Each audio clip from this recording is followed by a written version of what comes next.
Jason, Circle G. You guys, make sure you smash that like for me, please. Helps me out. Yo, what's up, Sky High?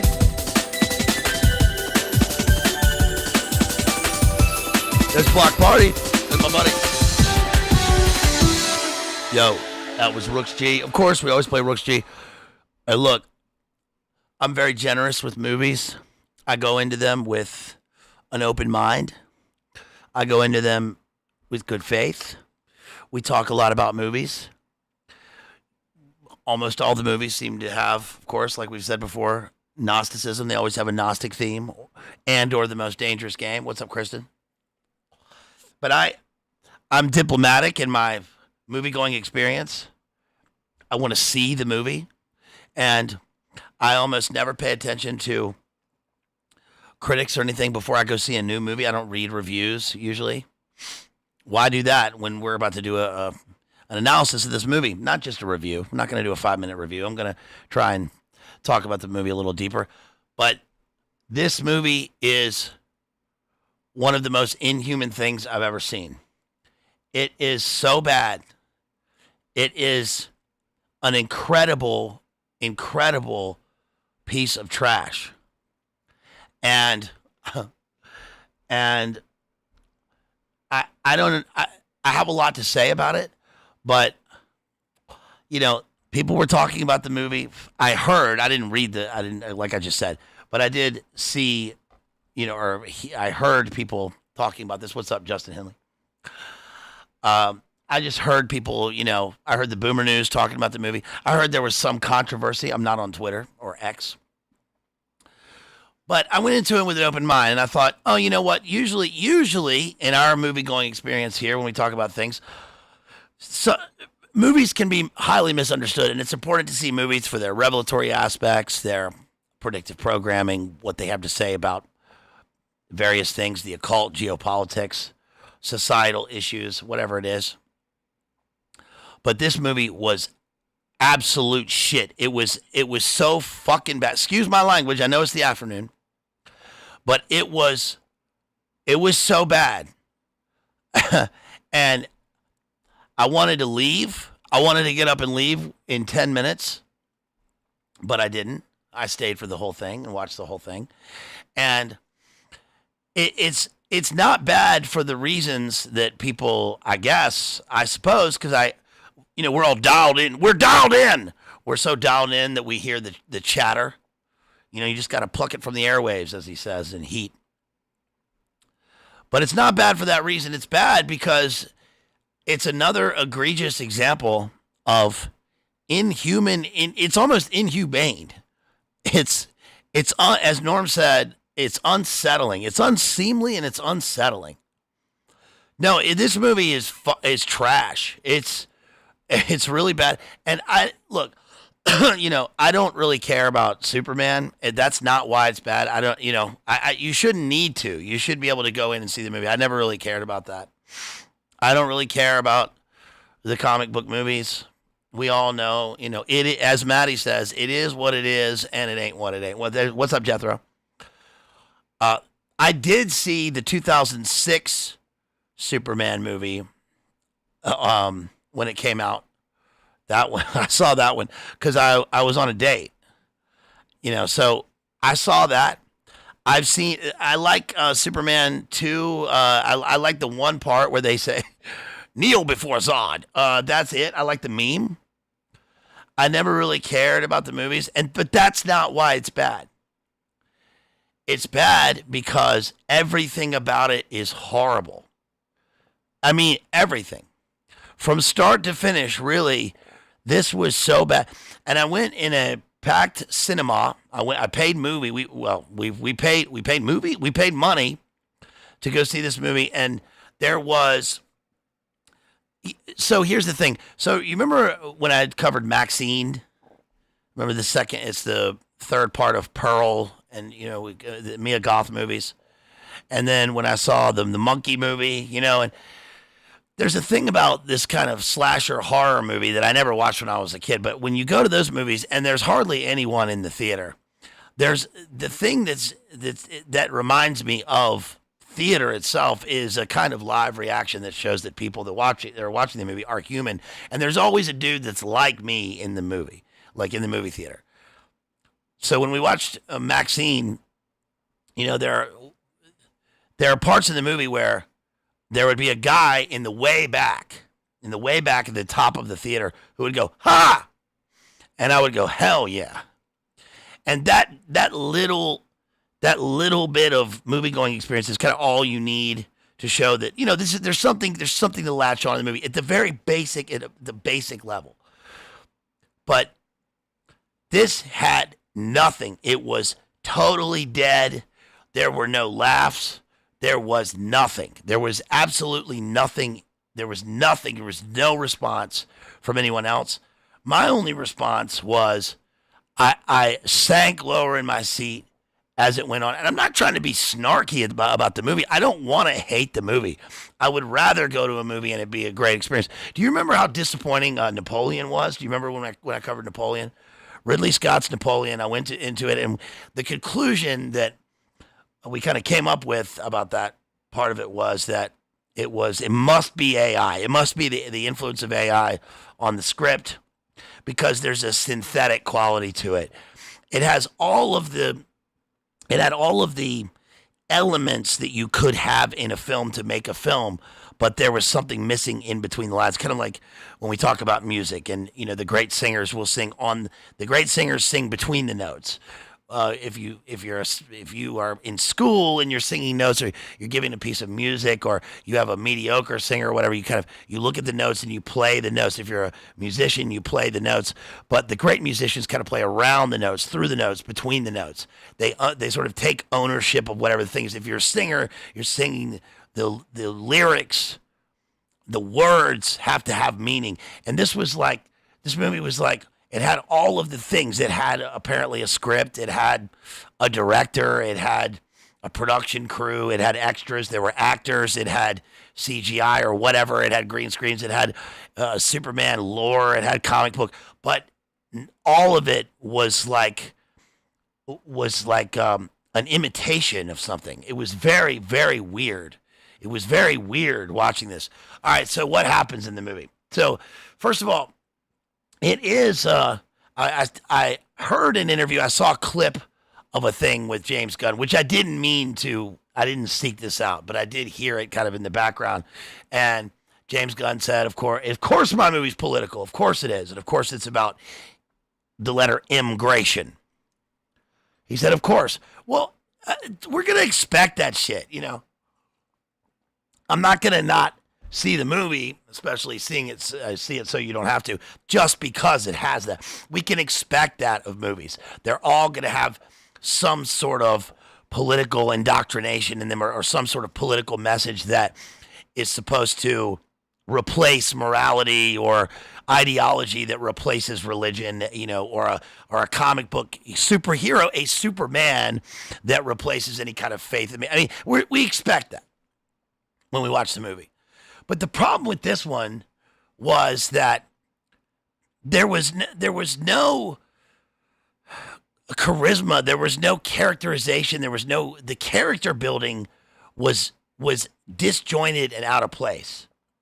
So the movie begins with a prologue talking about the meta-humans, and the meta-humans are I don't know any of the lore. I don't know. So I'm coming into this fresh. So if you know the lore, if you know the comic book lore, or whatever, that's fine. But I went into it without knowing any of this. So I went in, and there's a brief prologue, kind of an epigraph prologue, which begins. First of all, the lights didn't cut. Of course, the fucking lights didn't cut off in time, and the lady had to come in. Sorry, y'all, we cutting the lights off, which is absolute.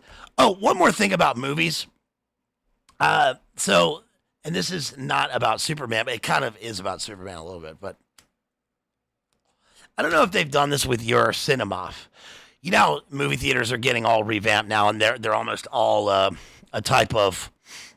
It's a dinner. It's like reclining seats in stadium seating, and you can eat dinner, and you can order. You have a menu. That's the way they all are. They're trying to offer a fuller experience, but they all follow the same, sort of corporate architecture of postmodern brutalism on the outside, mixed with a kind of pseudo quasi arcade interior.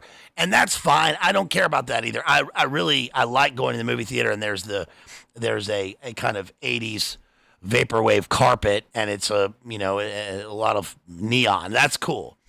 A great theater that I grew up going to was the Bird Theater in Richmond, Virginia, which had an organ player who would come out of the floor, and it's a beautiful, beautiful, beautiful building. And there are paintings, and there's a gigantic crystal chandelier, and the theater is very old and dilapidated, especially now.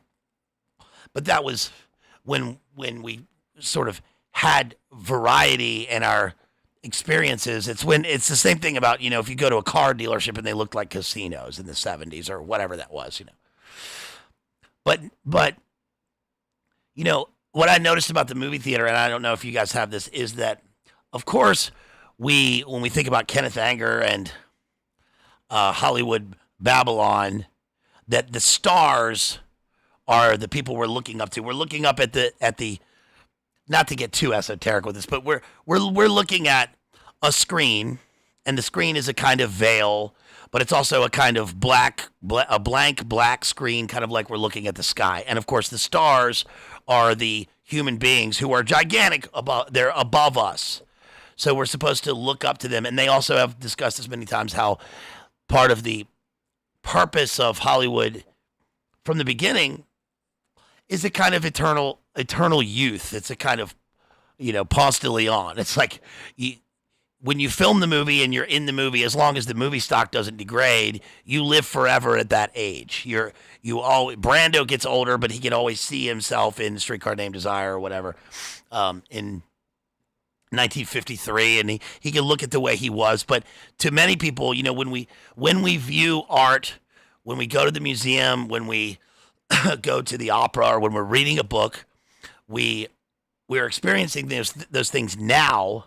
So when we're talking about them, it's important to, for instance, if you're writing an essay or you're analyzing something, I tend to talk about things in the present tense because it's happening now. Even if I've read Macbeth a million times, I still read it in the present tense like it's happening now, and I suspend my disbelief. I'm already doing that by reading the book in the first place or reading the play. But when you're watching a film, you kind of do the same thing. But notice that the movie theaters are this has moved on from just the idea of superheroes and the superhero pantheon replacing religion for a kind of NPC globalist world or whatever. It's that now in a bunch of movie theaters I've been to recently, there are pseudo stained glass windows in the corners, but they are backlit with superheroes. And right above me is Superman. So Superman is standing there with a lightning bolt as a kind of, I know he's a kind of Ubermensch, but he's a Zeus character in this sort of weird polyester backlit stained glass above me. And now I'm about to see him on the screen. And so let's see if in the worldview of the movie, let's see if this matches up. And it just doesn't.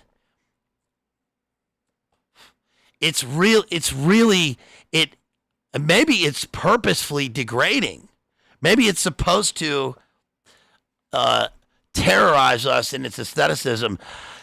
What happens in the movie basically is that we start off, we have the prologue, and then we're in media res. So we begin in the middle of some sort of conflict. I don't really care about the conflict. I don't know anything about it yet. But Superman comes crashing down to Earth it's interesting because this is a wide connection, but in Grail literature, Wolfram von Eschenbach wrote the book Parzival, which is about Percival in the Arthurian canon. And the Grail in that, some Grail literature describes the Grail itself as some sort of extra-dimensional rock. It's like a ruby that comes crashing down to Earth. You also see this in something like Color Out of Space, and this has become a kind of... This was also the movie Brightburn, if you guys saw that. Probably, I saw it with maybe 3 other people have seen that movie, but Brightburn is a movie about an alien rock that comes down, and these people they find a child inside, essentially, who ends up being a superhero, but he's a dark superhero. He's essentially the Antichrist in the movie. Well, Superman falls into the snow, and he's injured. And so it starts off on a light note because he dog whistles, contains a literal dog whistle, and out comes Krypton? Crypto is the name of the dog, the super dog. Super dog comes barreling through the snow as if we're on Aldebaran or something. And he comes barreling through and he rescues Superman and takes him back to the Crystal Palace or whatever. And this is where the movie really begins to be inhuman, because I say that sort of tongue-in-cheek, because if Superman is meta-human, if he's not human, but he resembles a human, well, what the movie plays on, of course, is the alien aspect of Superman, that he is an alien. He's literally an alien Thank you. Thank you. Crypto is the dog. So Superman is literally an alien, but he has human characteristics. He comes from the sky, and so we have we have an Ubermensch. But when the dog comes to rescue him in the snow, that I was glad I was happy that the dog. Yes, it's an incredible piece of trash. You're right, Jack Tiller. I was happy that the dog wasn't a real dog. One thing I can't stand in films is human babies and animals in movies. I'm really tired of it because, first of all, who gives? Sometimes babies in movies are like the character has just given birth, and so we have this. This is a newborn human baby. What mother in the world delivered her child and then gave it over to a Hollywood studio to use? I don't know how that works. I hate that. Why would you let that? Why would you want that? Are these? I don't. So that I'm not saying dogs are equated to human babies, but also I'm tired of the animals. An actor's worst nightmare is to work with animals. Actors notoriously hate working with animals because they're animals. They're unpredictable. They may be highly trained, but you're working with an animal, and it's kind of you imagine it's kind of degrading for the super ego of the actor to be on par with the animal because everybody's going to be looking at the animal. So I do. This is weird, but I do appreciate that the green screened fake dog in the movie is not a real dog because I don't want there to have to be a real dog to have to be going through a film set and filming this movie. I hate that idea. But I think that must account for the reason that none of the characters ever, and I mean ever, none of the characters and the dogs in the whole movie, Crypto's in the whole movie, none of the actors in the movie, none of the characters ever pet the dog. Ever. That is so freaking weird to me. That is so weird. It's like, you imagine that if you've seen the concerts where like the dog, like the singer's dog or whatever gets out of whatever and comes out on the stage and everybody cheers, or the dogs at the baseball game, or just go to a park and there's a dog walking around and there's 100 people, at least one person's gonna pet the dog. What the fuck, dude? What are we? We're living in robot world? Nobody's ever seen a dog before? What are you talking about? Not a single person pet the dog in the movie. I guess that's because there wasn't a real dog. Were they using was there a human motion actor that was in place of the dog? Did they have, what's the guy, somebody in chat, tell me, what's the guy's name who played Gollum and he played King Kong? He's a great English actor. What's his face? That guy, that actor, is that the guy who's playing the dog? Is that why they never pet the dog? But you still have to show a person interacting with the dog in a movie. So that doesn't make sense. Yeah, yes, exactly. Brad Noel's dog, the Dalmatian, was a big star at the concerts. I mean, that's a dog. So the dog saves Superman. He grabs him by the cape and he drags him into Andy Serkis. Thank you, Justin. He grabs him by the cape and he drags him into the pop-up Crystal Palace or whatever, and he goes in, and now there's like 4 robots. Thank you, KF. Thank you, Jethro. And he goes into the Crystal Palace, and the robots say, "We're here to save you, Superman." And Superman asks them a question, and they respond, "We are not capable of understanding that because they're robots." And it's obviously supposed to be a funny line, but it's not because it's inhuman. I mean, it's literally inhuman in the movie, and then it's inhuman in how it's portrayed. And then they go on to do things that appeal to the very thing that they were just saying they're incapable of doing. So then they play this recording of Superman's parents talking. This is a pacifying message for why he was sent to Earth in the first place. You got Jor-El, who is the big cameo is that Bradley Cooper is in the movie, and he's playing Jor-El. And that's fine. I like Bradley Cooper. That's fine. and the girl from Westworld, which is interesting. I'm not trying to draw too many, even though they are meta humans. I'm not trying to draw too many comparisons between the actors who play in characters in other things that are robotic being in a movie that is robotic, but perhaps I should. I mean, why not? It's all part of the same universe anyway. But then this becomes a major plot point because Superman later on has the message hacked and doctored by Lex Luthor and his gang, and the black goo girl. She's got whatever her name is. She's black goo. She's got the Lucy. Jethro and I were just talking about the movie Lucy by Luc Besson. Under the Skin. The black goo is in this again. It's the iron whatever it is that the kind of creepy iron. It's the same thing in the Spider-Man movie, the Venom. It's it's this, but it's a girl.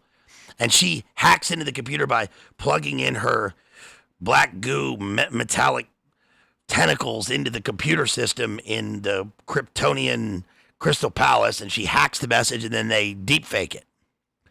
So now Superman, because he's a dumb idiot, and because everybody in the world apparently is a dumb idiot, says, oh, now the message is being broadcast and is in the newspapers.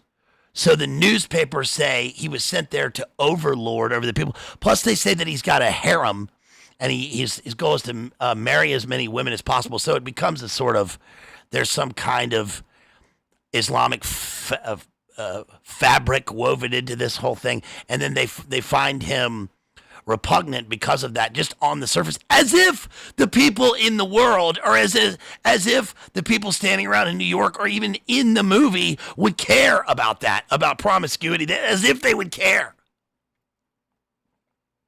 So that's a talking point in the movie. And it's weird because, look, I'm not trying to be puritanical about this. I don't, it's whatever. But the movie's PG-13. It's a Superman movie. And Superman, remember again, I always go back to Norm. Norm Macdonald said about Superman that he was tired of conflicts in in comic book movies because we always have to have a conflicted character. We've always got, Superman is supposed to be all good. People used to draw distinctions between Superman's character being a kind of Christ-like character. I'm not saying Superman is Christ-like, but he has characteristics of goodness and wholeness and is supposed to be love. And that's what people used to draw into the movie. And then, of course, the Henry Cavill Superman movies are, even the shade of Superman's outfit, which is, kind of supposed to be a kind of red, white, and blue. It's very, very big comic. But remember that movie Hollywoodland? Remember that with Ben Affleck? So this, it was muted. It was like a muted matte costume. And now we kind of go back to the traditional costume, but he's still conflicted. He's got these weird conflicts. And the weird thing about this is that it seems like something that you would, as they say, workshop when you're working out the script of the movie. So, in other words, it would be like this. You want to decide what you want to do fresh and new with Superman. Why have Superman at all? DC needs to compete. They're going to have the millionth reboot of Superman. The comic book thing is here to stay. I get it. We thought it was kind of going away, and maybe it still will. I know that they're working on the Dr. Demento or whatever with Robert Downey Jr. as now he's coming back as the bad guy. They got to finish the installment of Avengers or whatever, but they've already started shooting or they're in pre-production. They don't have a finished script yet. Of course not. But nobody sat down and said, okay, what about the character? What are we going to do with this guy's character? If he's a human being or if he has human characteristics, and I say that because that is the culminating climactic monologue that Superman gives in this movie, that he says to Lex Luthor that he has human characteristics. He is as human as anybody else. And the examples he gives are things like that are not concrete. It's like, I'm as sad as anybody else. I have bad days.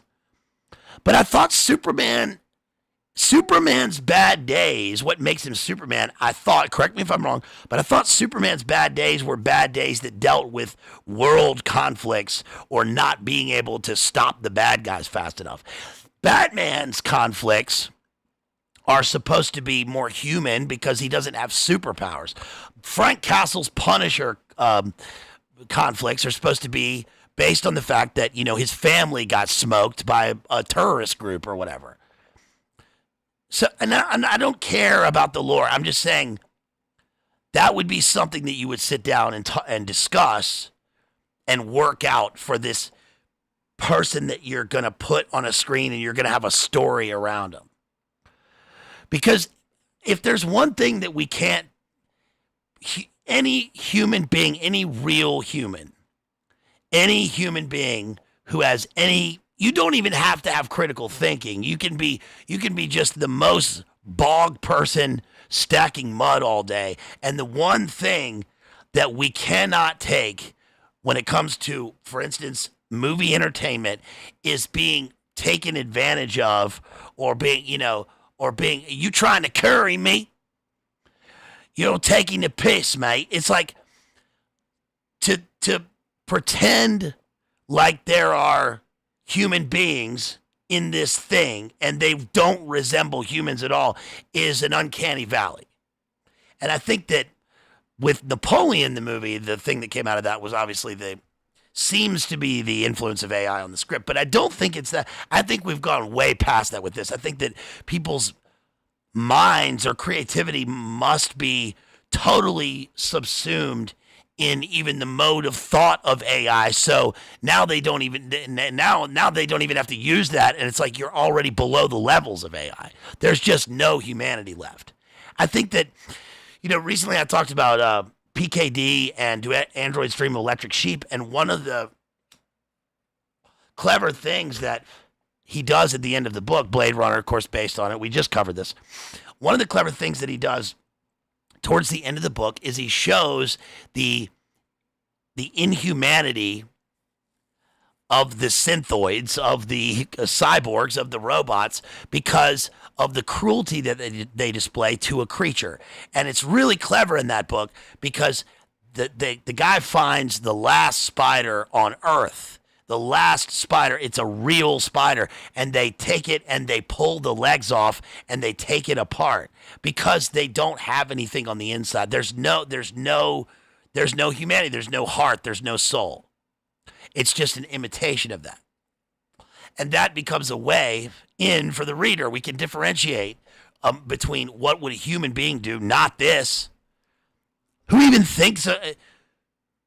because these are like supposed to be adults. Remember that they are mimicking adults here. So, you get together with your friends and you sit around and you find a spider and pull the legs off. You're fucking weird, at the very least. And in this, the dog thing really bothered me in the movie, because the dog saves Superman, and it constantly, like a number of times, comes to the rescue. And not once did they ever pet the dog. And not even that. It wasn't even just that they didn't pet the dog or show affection. It was that the way that they interacted with the fact there was a dog in the movie was like, that's a bad dog. Oh, what's he doing now? He screwed things up again. Oh, you brought the dog? Why'd you bring the dog? What? What do you mean he screwed things up again? It's a dog. The dog just saved you in the story like 40 different times, and your reaction is, what's the dog doing now? It was like it was supposed to be funny, but it wasn't funny. It was really, really weird. Okay, so then after Superman gets back to Earth, and I guess or wherever he is, and he fights the bad guy, that's all irrelevant. And then the next scene is he's in what is it called? The Lonely Planet? Planet Hollywood. He's in the Daily Planet. He's in the Daily Planet. And he's working, and he's Clark Kent. And this could have been kind of a kind of a dad joke in the movie. Like, oh, he's Clark Kent, but he's got his glass, he takes his glasses off and he's Superman. And it sort of became that at the end, like, because everybody knew that Clark Kent was having the relationship with Lois and that Clark Kent was Superman. Sort of everybody knew that. But the point of how it gets weird is that Lois sneaks around with Superman. Like it was sneaky. It was sneaky, and it was sneaky because she's busy businesswoman with integrity as a journalist, and she didn't want to compromise her objectivity. So she didn't want anybody to know that she was dating Superman. Okay, okay, fine. You want to be appropriate at work, but it became like a virtuous point in this, to the point where after Superman saves the world at the end of the movie and he saves Lois, at that point it's like, fuck it, she's in love with Superman. It's Superman. Okay, I got to tell you this too. The other thing that was really, really weird in the movie was that, and there wasn't any of the, aside from the normal things you would expect and all that, there wasn't any like, of the Skittles like shenanigans really that were going on. It wasn't, that's not why it was bad. It was that Jimmy Olsen, this is how old I am. Jimmy Olsen, I only knew from the song Jimmy Olsen's Blues by the Spin Doctors. Do you guys know who the Spin Doctors are? That was the second concert I ever went to. It was in 1992. Anyway, that's the only reason I knew that name. That name kind of was way back in the labyrinthine passages of my crystal mind palace or whatever. And so I heard so that's the assistant that works at the Daily Planet, right?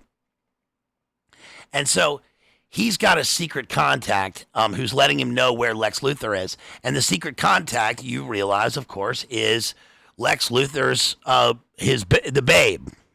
So there's this scene at the beginning where it looks like a kind of Big Nine event that's taking place in the background, and the Babe is taking selfies, and you think, okay, is this a commentary on white people, the white woman taking selfies, with the Twin Towers, in the film in the background. But it's sort of that. There was a lot of Big Nine imagery in the movie, but anyway, so that's his contact, and then she's going off and she's saying, "I don't like Lex Luthor. I love you." Apparently she was in love with him, or they had something going. But his reaction to it was so weird. First of all, bro, what is proven through the movie, and she ends up being the actress who played her was the best part of the movie. She was really good. She was very good at playing what you thought was an unlikable character at first. When Lex Luthor and his gang get to the Crystal Palace, Krypton, and they come through the snow, like they've walked 5 feet, and she like kind of bends over, like she's like breathing hard, like she's walked a long way, and it was weird. You can imagine the actress trying to figure out, what do I do in this, and the director probably told her, act like you're breathing hard. You just walked a long way because you got a lot of bling on or something. It's like, who even says bling anymore? That's weird. They probably made her do that, but she was really good. I actually believed her in the movie. I didn't believe anybody else. The whole movie, I didn't believe a single other person. The whole movie, I could see when I look at the characters that they were reading the script behind their eyes, or that they were on their 10th take. That she was actually pretty good. And she expresses what seems to be real affection for this total dork. And so then when she finally gets back to him, like she runs up to him and she grabs him and hugs him and she's in love with him. And I'm like, first of all, bro, you suck and this girl loves you. Stay. This is your girl. If you're interested, right? If you're okay, I'll be careful here, but she's the keeper. She loves you. She's affectionate, and also she saved the day, and she's smarter than you thought. You thought that you were so smart. Listen to me. It's like, listen to me, you little bloodthirsty maggot. We're going to bring you down real low. This guy thought he was so smart because he's the journalistic assistant, and turns out she's the one that was smart because all the selfies she was taking had the evidence in the background. It's kind of like that scene in Ronin. Remember when Robert De Niro's like, yeah, take a picture. We got the map. Get the map, right? Yeah, more in the background. Get the background. Remember that scene?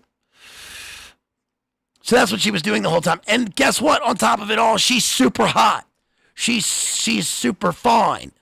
She is a fine girl. She's hot. So what are you talking about? She's like, do you promise to spend time with me? And he's like, check please. You got nothing going out. You got nothing going on, bro. You got nothing going on. You're lucky, right? Anyway, that was weird.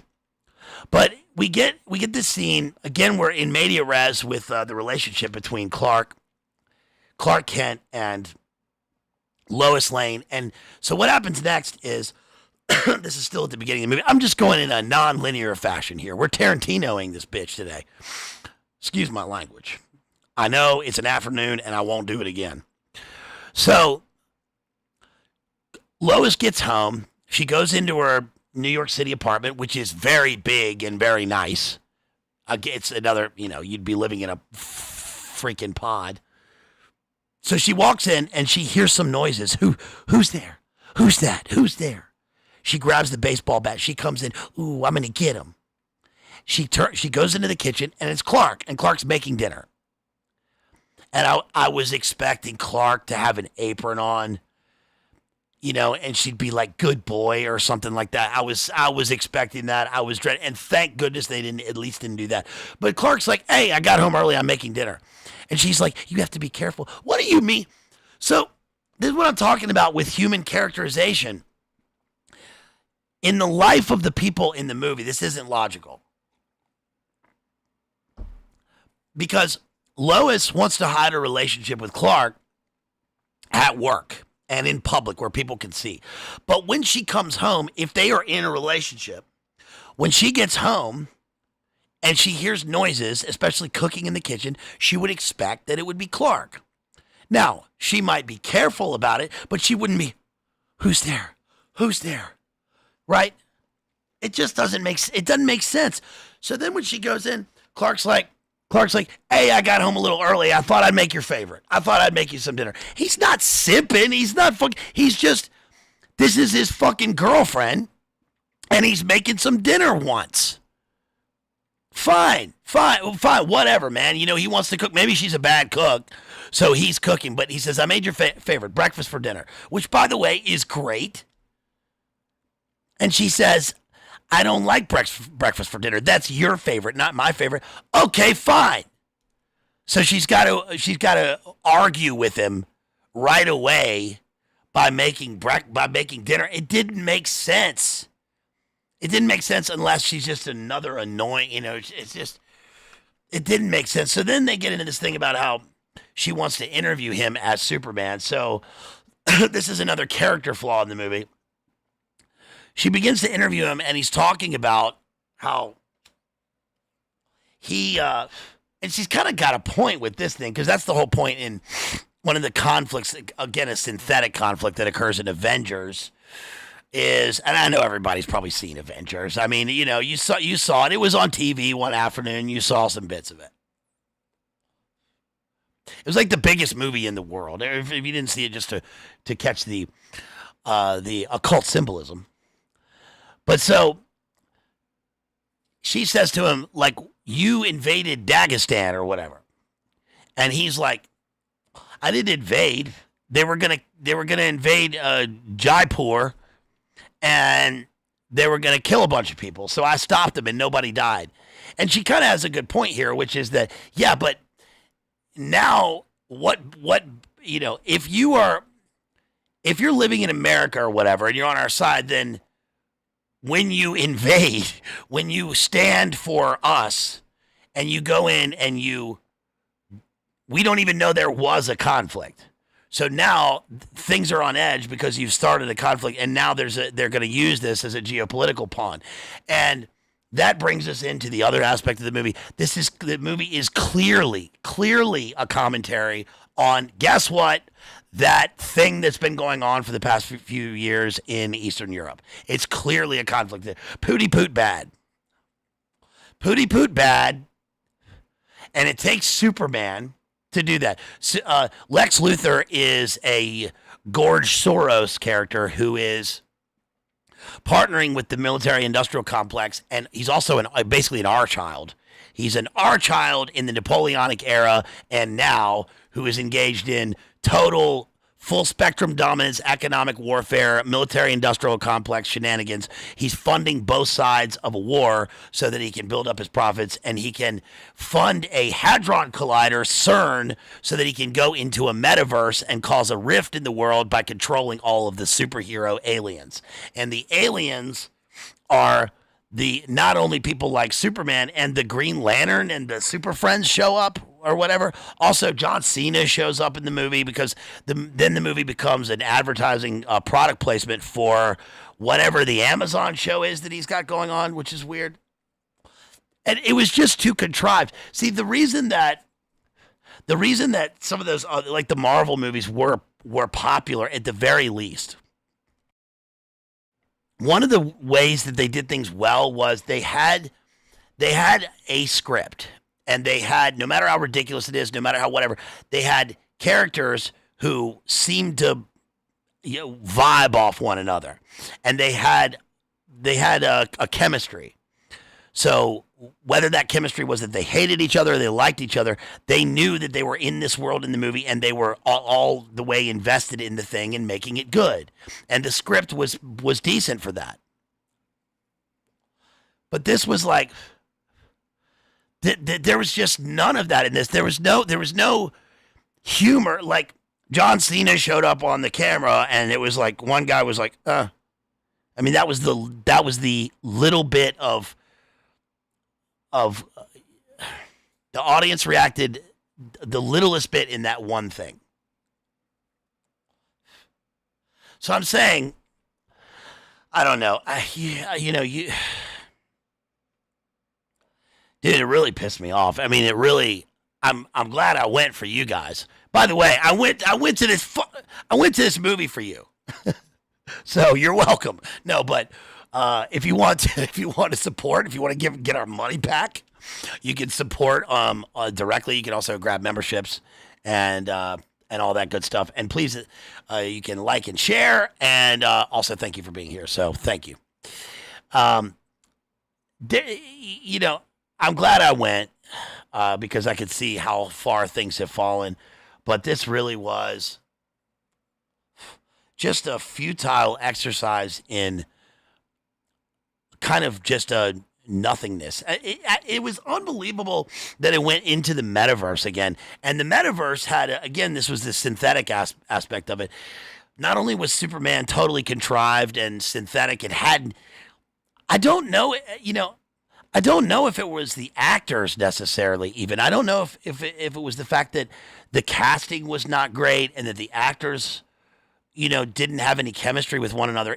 I think it was just the writing. The writing was like, it's this thing about, you notice this when you watch the Cash App PayPal interview with Joe Rogan, where he's asked a question about, do you have the tapes, for example? Whenever anybody starts with, to me, that is a recent thing, and that indicates that whatever they're about to say is made up, or they're going to try and alter the real story of the thing somehow, or focus on some sort of strange details that are not funny or not concrete. It's the way that people sort of talk in abstractions now without any sort of concrete details or evidence or experiential knowledge, or I don't know what it is, man. But I think that that's some sort of strange byproduct of AI, or people starting to live like they are in AI. I mean, obviously it's a sort of NPC thing, but it's the details that make the story. We want to know that when Lex Luthor. Okay, so here, how can I grasp this? Like, if Lex Luthor is the villain in the movie, I'd say that. Do you guys remember that streamer? I'll call him G Crusader. You remember that guy? So that guy is as close to being like a real life villain on his streams. Remember, he was on Omegle and all that stuff. That guy's as close to being a real life villain as you can possibly get. He would dress like Joker. But the thing was that made that guy interesting, and he had points and he was good. And what I mean, I'm going to define villain here. It's not that he's the bad guy. It's that the world has made all of the things, society, the world, top down, all this stuff has made all of the good things villainous. So he's the ultimate uber example of a person who is completely raw. Right, at least when you're looking. I mean, that's raw. And so he appears to be the villain.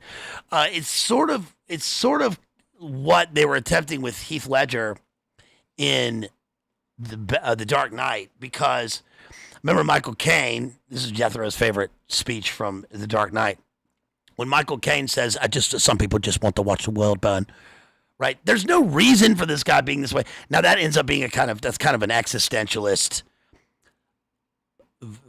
cloud view of looking at Heath Ledger's Joker, because it becomes a kind of Ordo ab Caio motif in the film. But in the life of the film, when you're watching the film and the events that transpire in the movie, he doesn't really have his backstory is made up and contrived by him. So it changes every time. It's kind of amorphous, right? And so he becomes this villain, and that's part of the chaos of the movie, that you don't know why he's doing these things. But when we take movies like with superheroes and you try to give them conflict to make them more real, but the reality of the things they don't seem truthful, then the movie falls apart. So when Superman goes to visit his parents, and we have Vince Taylor Pruitt, who is a fine actor. Vince Taylor Pruitt, I think, he's one of these character actors that you've seen in a lot of films, and I've always liked he does a decent performance in a lot of his movies. He's good. He's a solid actor. But they don't give him much, and all they give him and his wife, who's Superman's adopted mother in the film, is this contrived, fake, all-encompassing Southern accent that makes them seem down home, and they're very homey. And Clark, we're waiting on you. Why don't you come down here? And it's like, first of all, I thought these people were in Kansas or something. Why are they talking like people I know? And second of all, it's bullshit.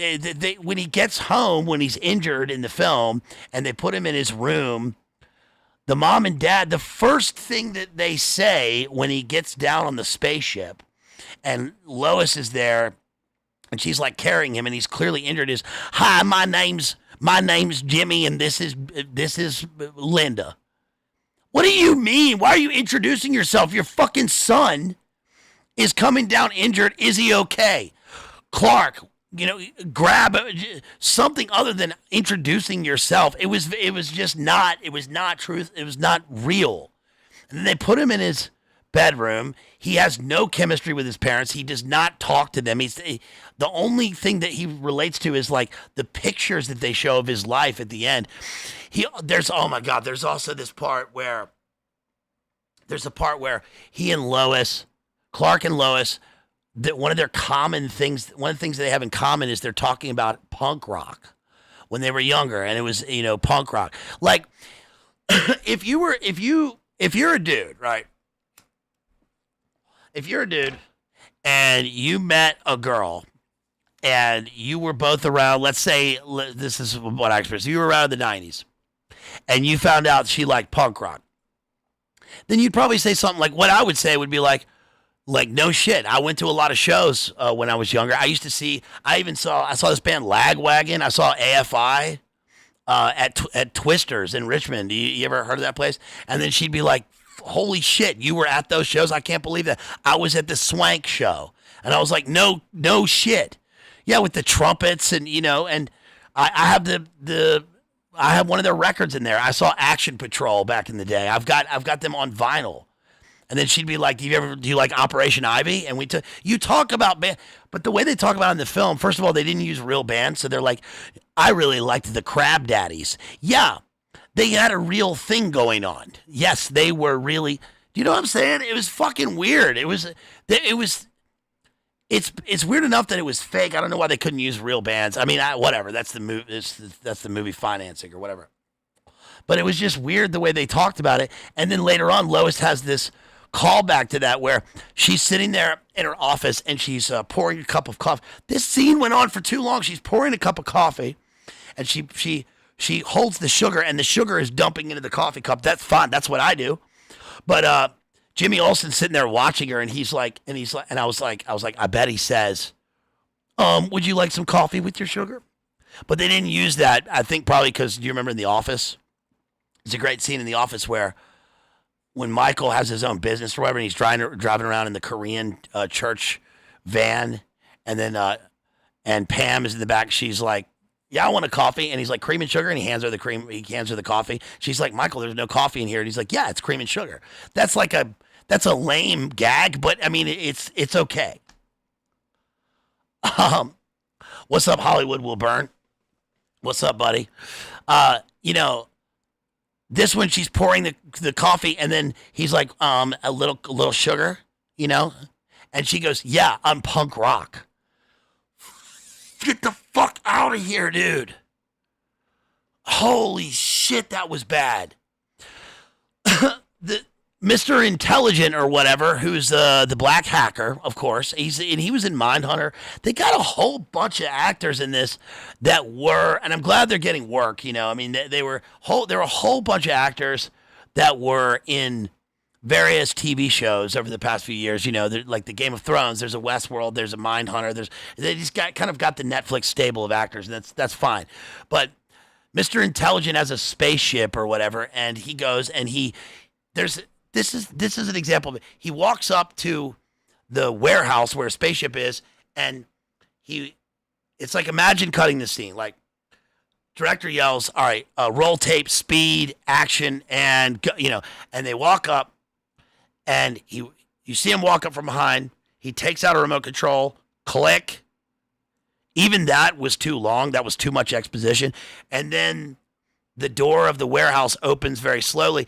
And that was the gag. That would be the gag. Like, he's got all these high-tech things, but the door of the warehouse for his garage opens very slowly. But then they have Lois say, "You've got a spaceship, but your garage door opens that slowly?" And it becomes annoying. It's needless exposition. There was too much. There's a whole sequence where they walk up to the roof of this building and they've got like cork boards and stuff, and they're talking about all of the things that we just watched happen over the last 10 minutes. And I just totally tuned out of the movie. So, dude, I really tried my best with this. I don't know what to say. I don't know what to say about it. Yo, shouts out to Jason right there for dropping that $10 on PayPal. Hey, Jason, really appreciate you, buddy. Thank you so much. I don't know what to say, man. I really don't. All of the plot is completely ancillary. It doesn't even matter. Nicholas Hoult, who's usually decent, he's pretty good. I mean, I think if you give Nicholas Hoult, who has got the Tom Cruise face, he's young Tom Cruise, if you put him in Mad Max Fury Road and you give him something with some fire, I think that he's great at that. But this was about a villain who was just a globalist, Soros. He was just a... It was very close to what the villainy is. Oh, I forgot to mention, by the way, the immigration thing in this, because Superman comes down and he talks about how we're all immigrants apparently, and how he laughs, he cries. He didn't say what he laughed or cried at, but he laughs and cries apparently, and we all just want to be human. Okay. And then they had the bad guys were Russia, and then they had a riot on the border, but instead of the one that's currently happening, the current thing, it was in India. So the war was about a proxy war between Russia, Dagestan or whatever, and Jaipur, which didn't. You didn't care. You didn't care about any of this stuff in the film. I didn't care about any of the characters. There was zero chemistry between any of the characters. There was nothing to latch onto. There was nothing. There was nothing. And by the way, I'm sure it has a post-credit scene. I don't care.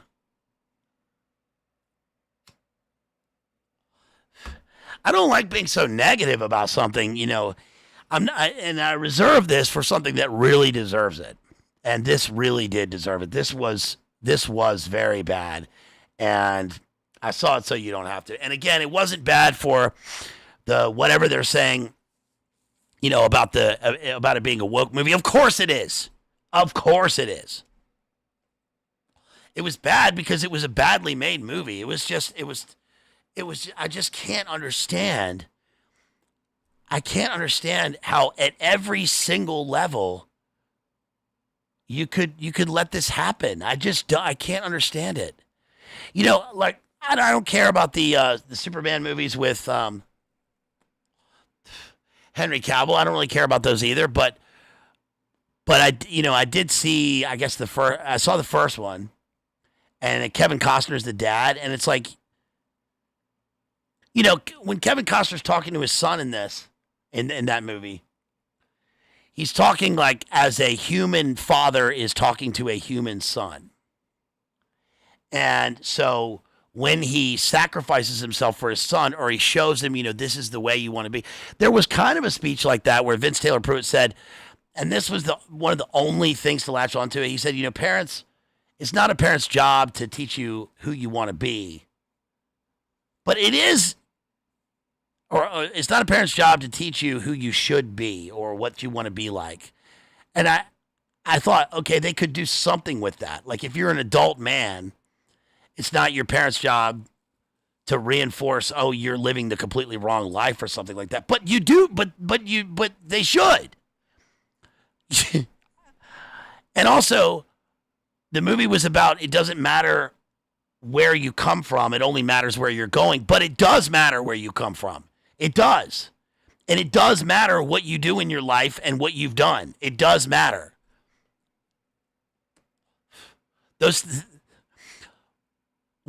Otherwise, we're living in a world where only now matters, like in Spaceballs. Now, and in the future.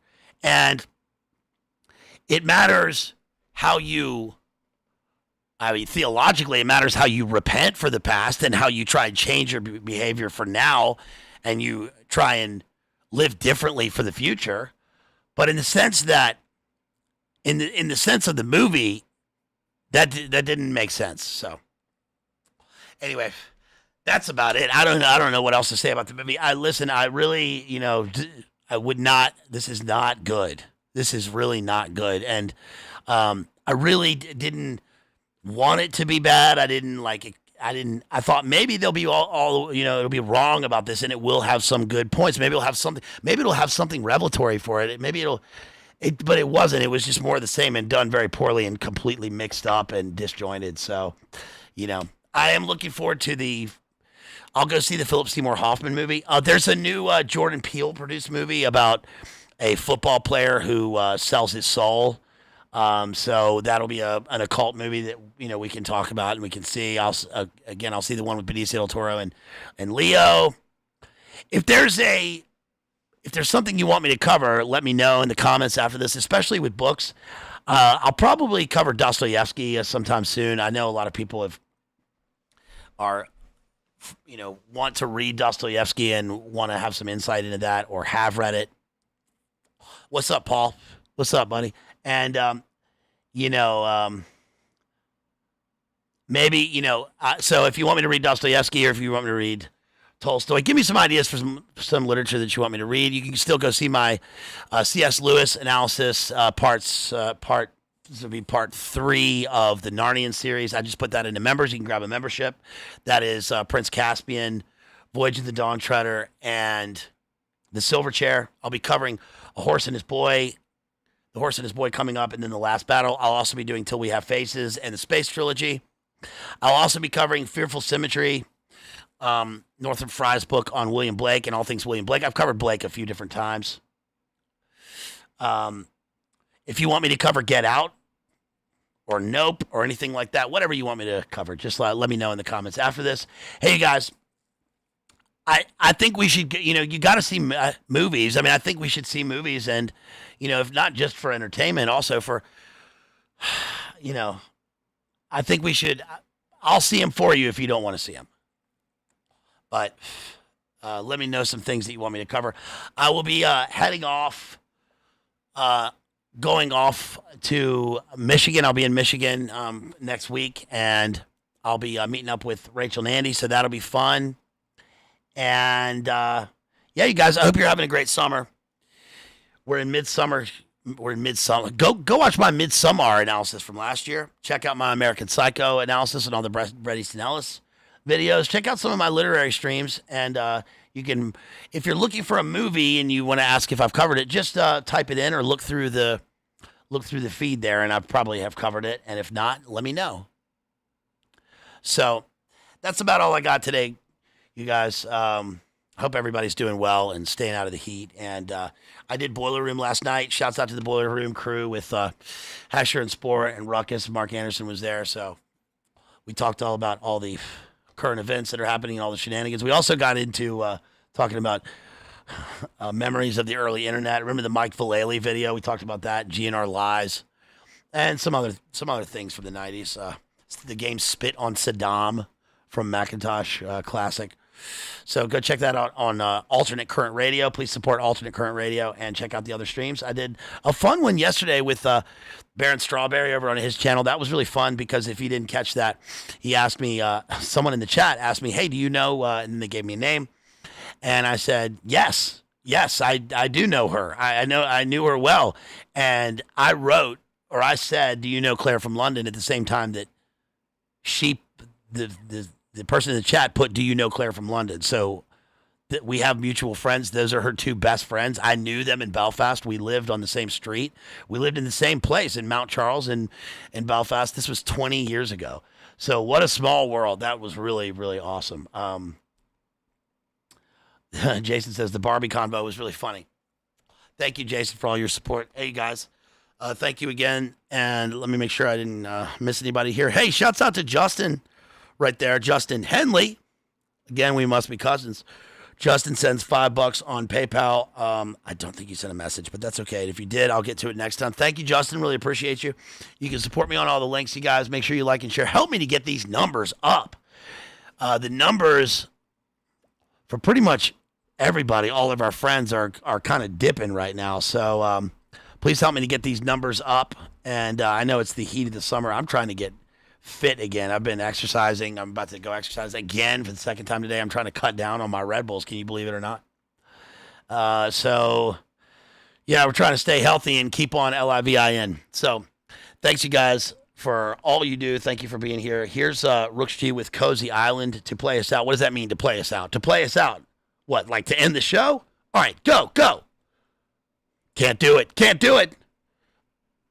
it live. All right, you guys. Was it worth it? Yeah, it's worth it if you're strong enough. Here's Rooks G with Cozy Island. Love y'all.